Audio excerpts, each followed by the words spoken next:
Slay Gang, if you struggle getting your knotless braids nice and flat, then tune in because this video is for you. First things first, you want to make sure that the base of your braid is nice and sleek. Don't put too much product on there because you don't want your client's hair to be white, but just make sure that it's sleek because it'll lay nice and flat. You also want to make sure that you're starting off with thin pieces. The thinner the pieces, the better for the beginning of the braid. Now, I do see a lot of the times in my comments that some people are saying that they're experiencing twisting with their braids. It's because you're adding too much hair to begin with. You want to take your time and gradually build the braid so that way it lays flat. The thinner the pieces that you start with, the flatter your braid will lay. Don't try to jump into these big pieces, y'all. You have to take your time with knotless braids so that they can be nice, flat, and seamless. If you're a returning member of the Slay Gang, then welcome back. And if you're new to my channel, then make sure you mash that subscribe button for me and become a member of the Slay Gang. My name is Sheree. I'm a licensed cosmetologist and I specialize in braids. And I put up some fire ass knotless videos. So make sure y'all tune in and subscribe. As I mentioned before, you want to make sure that your braid is seamless. To make sure that your braid is seamless all the way down, you just want to make sure that you're holding a tight grip onto the braid because you want it to be the same size all the way down.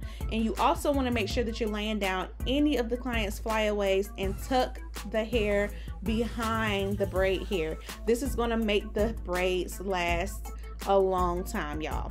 So another important tip is you want to make sure that you're adding enough hair for each braid to be even at the ends, which is what you see me doing right here. Now this length is just my standard length. I didn't do any additional length. I just like to add a few pieces when I get higher up in the head, just so that the ends can match all the way around, because you don't want your knotless braids to be uneven and the top is shorter than the back. You want them all to be the same size, but you also want to make sure that you're having a firm grip while you're braiding and tuck as you go. This is going to help you get that seamless braid look.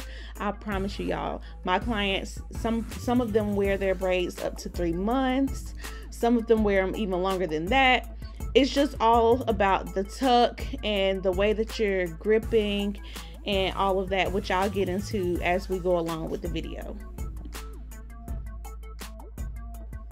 Now, when it comes to feeding the hair in, I do it the same way in every video. I like to form like a C with my fingers, and I'm gripping the hair with my pinky and my ring finger so that I can get a sturdy hold on there. This video is all in regular speed. I braid pretty fast, so it's gonna look like it's fast forwarded, but it's all in regular speed because I want y'all to be able to see how I'm feeding the hair in, what I'm doing as I'm braiding, and I just want it to be clear and simple. I want this video to be a simple, easy breezy, beginner friendly tutorial. So I hope that it's easy for you all to follow along. And like I said, I'll put more videos in the description box if you do want to see like other knotless videos, or you could just click on my channel and you can scroll down, and I promise y'all I have plenty of detailed knotless videos. I'm not really going to go in depth with parting. I'm really just trying to give y'all a few tips when it comes to just braiding in general when doing knotless braids.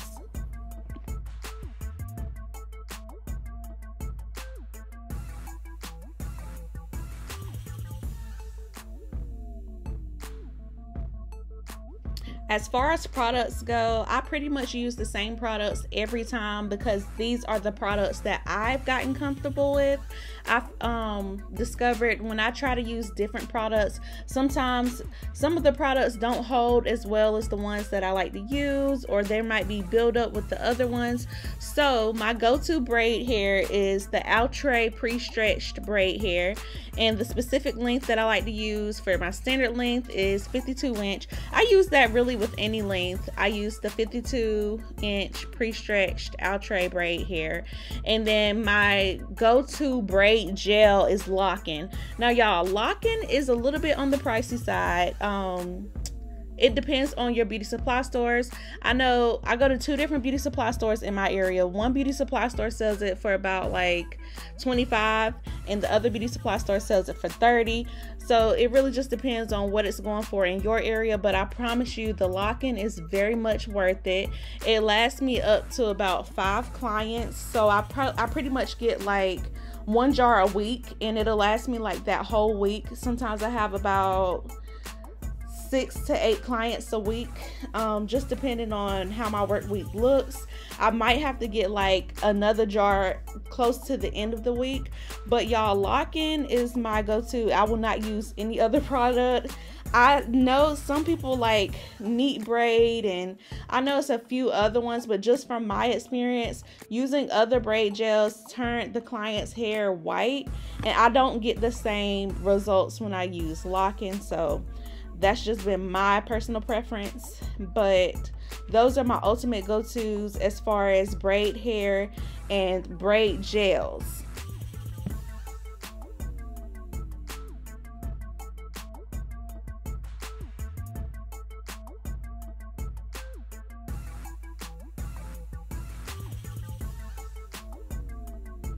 Now, another thing that I really wanted to talk to y'all about was pricing for your knotless braids.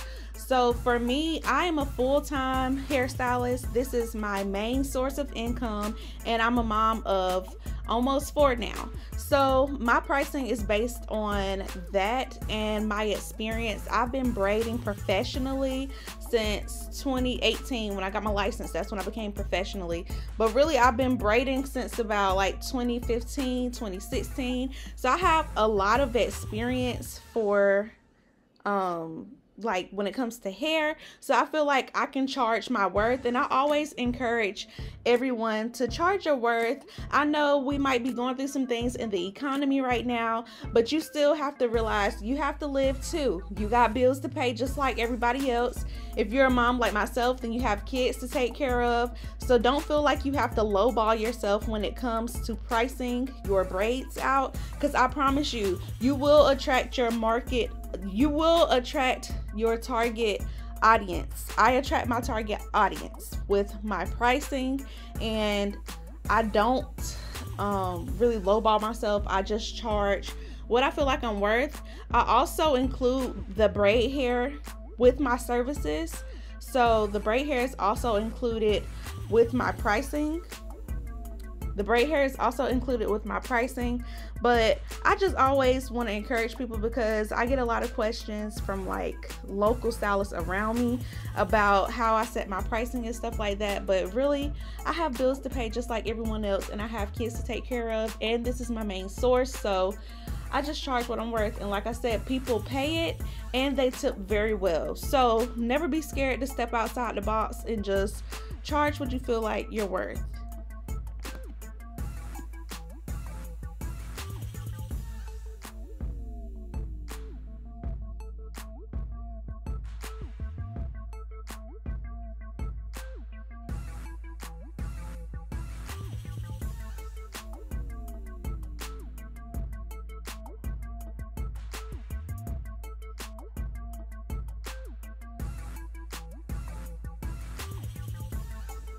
Another thing that my clients love about me, and I get this a lot when people get in my chair, is they love how full my knotless braids are. Now, just because they look full does not mean that they're heavy, y'all. I try not to use too many packs of hair. For this style, I only use 3 packs of the pre-stretched hair. Typically for my smalls, I use 3, at the most 4. But yeah, I just love the fuller look, because I feel like the scalpy look just does not last that long, and I don't like seeing too much scalp when I'm doing clients' hair, or you know, just in general when people have too much scalp showing, because your braids are not going to last that long. And if you're paying good money, you want to make sure you're getting quality. So I feel like the quality is so much better when the braids are fuller.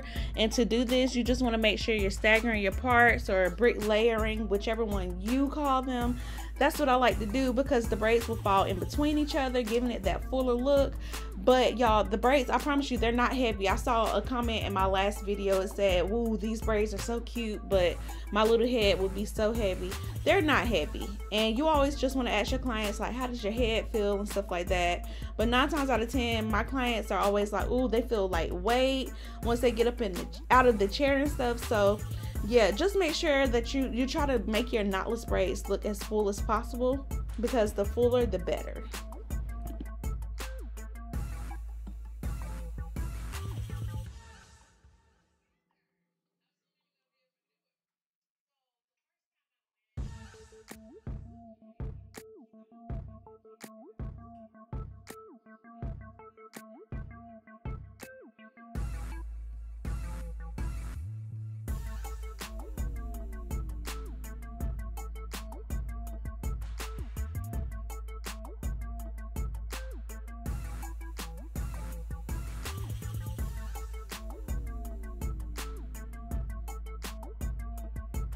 Now we're getting into my favorite part. This is also a lot of my clients' favorite parts as well, putting the foam on. I like to use the Vigorol because it's not really expensive. It's only about $5, and I only have to get a new can like once a month. This foam does last a pretty good minute, and just by putting the foam on there, you're setting any of the flyaways and you're just helping the hair to lay down. Then I like to use the Fantasia Spritz because this holds very well and it smells so good, y'all. Like, it don't give that pump it up, it gives like a really good smell. And then I just like to set everything with my blow dryer. This just helps to lay it and make everything stay in place, and it's also sealing it. And I dip the braids off camera, and this is the final result. Thank you so much for tuning in. If you watched my video, make sure you give it a thumbs up and become a member of the Slay Gang, and I will see y'all in the next video. Love you, bye. Well, I'll be here for the next 2 hours.